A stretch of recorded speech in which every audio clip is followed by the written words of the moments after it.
네, 안녕하세요. 김재우입니다. 이렇게 시간을 내서 이 학장 후보들의 발표를 들어주시는 교수님께 정말 감사드립니다. 지금 너무 힘든 시기고 교수님들의 마음이 아주 정말 참담할 정도로 힘들다는 것을 계속 느끼고 있습니다. 힘든 시기를 잘 견뎌내야 되겠죠. 그리고 우리는 견뎌낼 수 있을 거라고 생각하고 그 다음에 이 위기가 지나가면 아마도 교수님들께서는 우리 후배들이 가장 존경하는 그런 교수님들이 될 거라고 생각을 합니다. 네, 저는 기초를 전공했고요. 교수 부임 초기부터 짜잘구레한 위원회부터 시작해서 교무부 부학장까지 23년간 거의 학교의 전 부문에, 학교가 필요한 전 부문의 일을 다 해왔습니다.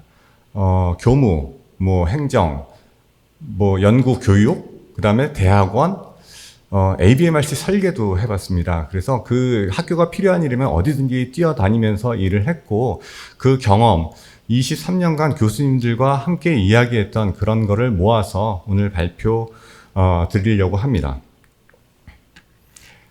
네. 첫 번째로 제가 말씀드리고 싶은 거는 간소한 행정 시스템입니다. 사실 이게 간단해 보이지만은요, 사실 교수님들 참 일이 많으시죠. 하고 싶은 일 마음껏 할 수 있는 그런 시간이 있으십니까? 사실 시간이 굉장히 없습니다. 그리고 특히 다른 학교에서 지내다 오신 분들이나 새로운 신인 교수님들께 여쭤보면은 왜 이렇게 안 해도 될 일이 많은가, 이런 얘기들을 굉장히 많이 하세요. 그리고 특히 우리 학교가 그게 심하다고 하는 말을 여러 번 들었습니다. 사실 우리 학교가 오래된 학교일수록 그럴 수가 있거든요.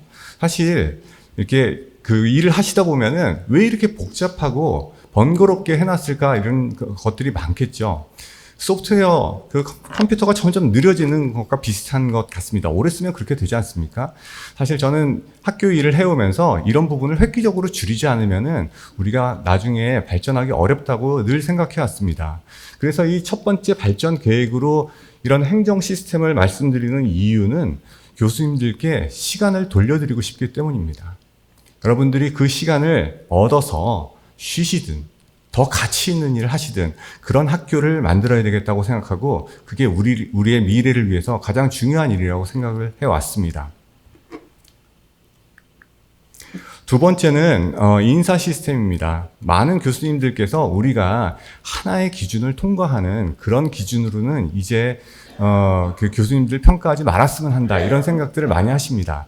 자율적인 노력에 의해서 하고 싶은 일을 마음껏 하는 그런 인사 기준이 적용되어야 된다, 이렇게 입을 모아서 말씀하시죠. 사실 4년 전에 제가 교무부학장 할 때 정성평가하고 트랙 제도를 아우르는 그런 제도를 만들어서 상임교수에도 통과를 했었거든요. 그런데 그게 지금 시행이 안 되고 있는 게, 제대로 시행이 안 되고 있는 게 굉장히 안타깝습니다.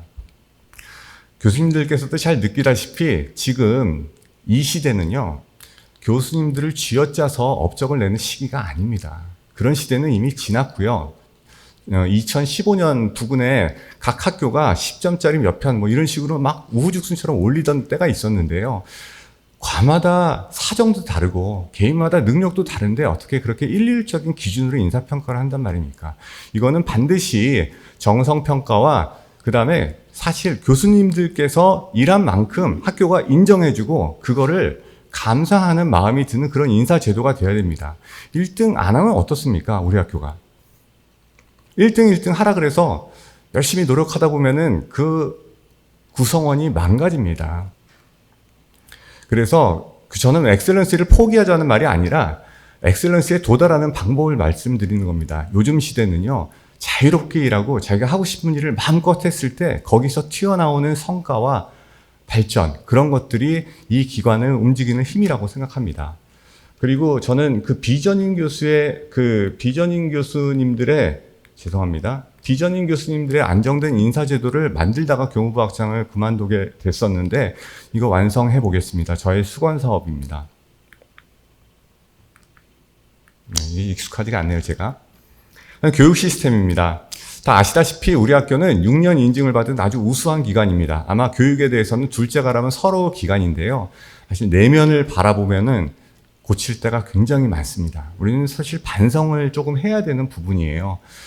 왜냐하면 우리가 정말 우수한 학생들을 기르는 교육을 하고 있는지 철저히 검토를 해봐야 된다고 생각합니다. 그래서 이 교육이 조금 초심으로 돌아가서 정말 우수한 학생을 기르는 교육으로 다시 만들어야 된다고 생각합니다. 무엇보다도 첫 번째는 지금 교육이 많이 얼그러져 있고 2학기 또는 내년, 내후년 아마 4년 정도 갈 거라고 생각하는데요. 이 얼그러진 이 교육 시스템에 대해서 확실히 대비를 해야 될 것으로 생각하고요. 그와 더불어서 CDP 2023에 과감한 수정 보완이 필요할 거라고 생각합니다. 저도 교육을 20년간 해왔고 그리고 교수님들이 느끼는 부분이 분명히 있습니다. 정말 많은 사람들이 헌신적인 노력으로 이거 준비해 주신 거 압니다. 그리고 거기에 얼마나 많은 노력이 들어갔는지 새로운 거를 시도하는 게 얼마나 중요한지도 잘 알고 있습니다. 하지만 우리가 그분들의 노력을 헛되지 않게 더 빛나게 해드리는 방법은 수정이 필요한 부분을 수정하는 일이라고 생각을 합니다. 그거를 고치기 힘들다고 이렇게 할 것이 아니라 과감한 수정을 통해서 더 빛나는 프로그램을 만드는 게 훨씬 더 중요하지 않겠습니까? 저는 그렇게 생각하고 있습니다. 그리고 동국의학교육원은 제가 부학장 때 처음 기획을 하고 물론 이제 그 디테일은 제가 관여를 안 했지만은 그때 설립된 거라서 제가 애착이 굉장히 많습니다. 그리고 동국의학교육원이 지금 제가 생각하기에는 우리가 생각했던 30%, 40% 기능을 하고 있다고 생각하는데 여기에 기대하는 바가 제가 굉장히 큽니다.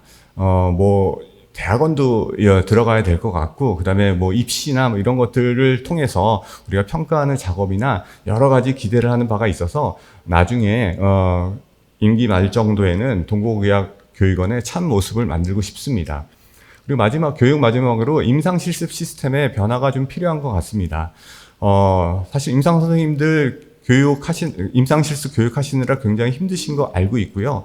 사실 우리가 강화 프로그램을 많이 마련을 했는데, 많은 분들이 노력을 했는데, 학생들 수준은 그렇게 올라가지 않고 오히려 퇴보하고 있다는 얘기가 많이 들립니다.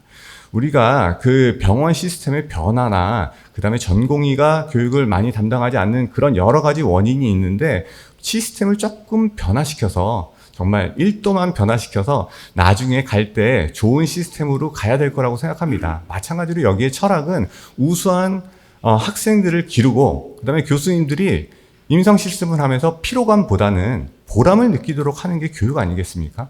근데 지금 많이 필요하신 것 같아요. 임상실습을 좀 재배치할 필요가 있고, 그 다음에 하고 싶으신 분들도 지금 배정이 안 되는 부분도 있고, 용인도 마찬가지고, 여러 가지 면에서 우리가 고려할 점이 많다고 생각합니다. 임상실습 시스템 변화를 노력하겠습니다. 네, 연구입니다. 교수님들이 알고 계신지 모르겠지만요, 연세의대 과거 한 2, 3년 동안에 엄청난 발전을 했어요. 연구력에 대해서 통계를 내보면은요, 우리나라 의생명과학을 선도하고 있습니다. 제가 이런 것들을 모아서 연구재단에서도 과기부에서도 발표한 적이 있습니다. 그리고 우리 전체 그래프가 올라가는 거는 연세의대 그래프하고 똑같아요. 다른 데보다도 우리가 비약적인 발전을 하고 있다는 거 장안의 화제고, 많은 분들이 어떻게 해서 그렇게 할 수 있느냐 문의를 할 정도입니다. 사실 이 연구력의 발전은 그간 여러 학장단과 여러분들이 노력해온 결과고, 우리는 이 시점에서 여기에 날개를 달아드려야 될 시점이라고 생각을 합니다. 학교가 정말 좋은 환경을 계속해서 만들어줘서 우리가 날아가야 되겠죠. 아직도 우리는 배가 고프다고 생각할 수 있습니다. 저는 연구력을 위해서, 저는 연구하는 사람이기 때문에 정말 많은 생각을 해왔지만, 일단은 교수님 주력 연구 분야에 대한 연구지 맵하고 네트워크를 가장 강조하고 싶습니다. 지금은 공동 연구를 하는 시대고 전문가들이 융합하는 시대입니다. 교수님들 잘 생각해 보시면은요, 지금 혼자서 연구해가지고서 좋은 페이퍼 하나 쓰고 이런 시대가 아닙니다. 나의 전문성과 다른 사람의 전문성이 모아져야지만 큰 페이퍼가 나오고 그렇게 해서 발전하는 시대고 우리가 이렇게 가파른 성장을 할 수 있는 것은 그 이유였습니다. ABMRC에서 같이 묶여서 연구하고 공동 연구가 엄청나게 많아졌거든요. 그거를 학교가 정말 더 적극적으로 도와줘야 될 필요가 있습니다. 그래서 네트워크를 형성하는 과정이 제가 제일 노력하고 싶은 분야입니다. 그 다음에 교내 연구비는 좀 리모델링이 필요하다는 여러 분들의 의견이 있기 때문에 이 부분에 대해서 조금 더 정립을 하겠습니다.